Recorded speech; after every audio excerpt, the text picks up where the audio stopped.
So this one's a very popular one, nasty one, commonly told and diagnosed as this is just a problem in your head because people suffer it for so long, and theoretically there's nothing really wrong because scans and assessments show, you know, everything looks pretty good. But sadly, physically it is in your head because the pain, as we have Jane here today, sits in this region, and she feels this pressure pain right up here in this region. Typically one side, can be both sides, but she's suffering on her left side. It's been doing this for the past, oh gosh, 10 years? 10 years. Unknown onset. All the scans of the brain and the spine shows nothing, and yet diagnosed by a neurologist called Occipital Neuralgia. So very common one. Occipital neuralgia, headaches, pain, pressure, fogginess, dizziness, tinnitus, neck pain, and she feels the traps on this side just constantly tight like a rock. But this side's okay, this side's like a rock. And yeah, always feels weak around the shoulders. Can refer pain down the arm as well. Yep, agreeing, nodding her head. Jaw, it can affect the jaw. Gosh, this one's a horrible one, just a horrible one. And sadly, I see this hundreds of times a year. Occipital neuralgia is the diagnosis. Usually treatment is, she's had 2 injections into the skull, the nerves, in C2, C3, nothing really changing. Nerve ablation is the next one, where they basically burn the nerve away. Quite a drastic maneuver. It does help some people that I've met. In my practice, obviously not, because they're here. So anyway, here I talk about nerve blocks. You all understand this. They sit through here in the trapezius muscle group, but actually they sit deeper. There's these little muscles that sit on the bones along here, right?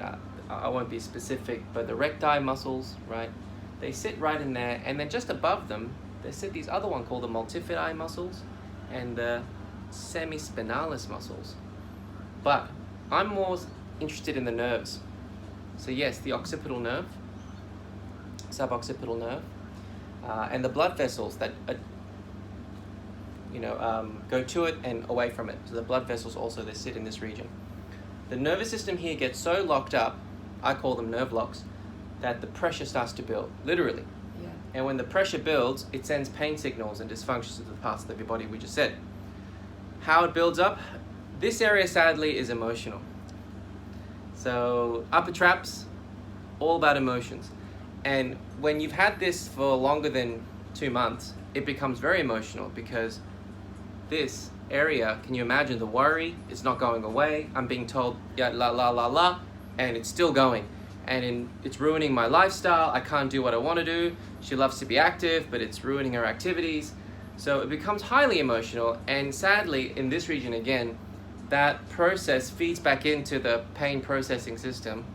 The brain goes, all right, well, I'm just going to keep protecting you because that's my job. Yeah. So it keeps ramping the system up. So ramping the protection mechanisms up.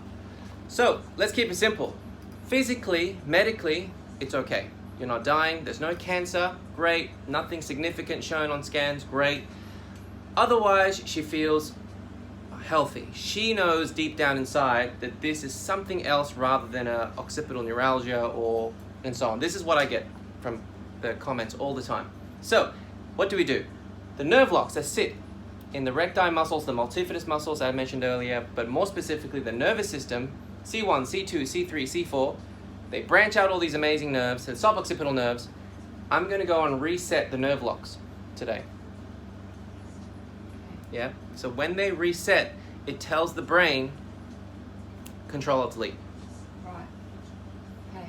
And that lets the muscle system that's related to that nerve pattern, right, influenced by that, affected by that, to boom, release. The blood pressure, the blood flow in that region from the occipital vessels, release back down to your jugulars, and it releases all the rubbish. This whole area becomes rebooted, right? Luckily, a lot of the time, 9 out of 10 times, this just clears everything away. It's quite remarkable. And then, that's when the hard work begins. 10 years we've Jane's had this. 10 years to think about it, muscles being asleep.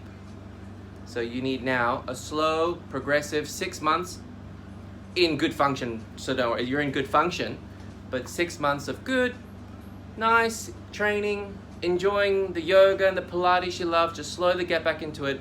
Your head weight is what, 5 to 6 kilograms, so that alone, activities of daily living, sleeping, getting up, clothing, washing, cleaning, you know, playing sport, so on, driving, working, stressing about our life.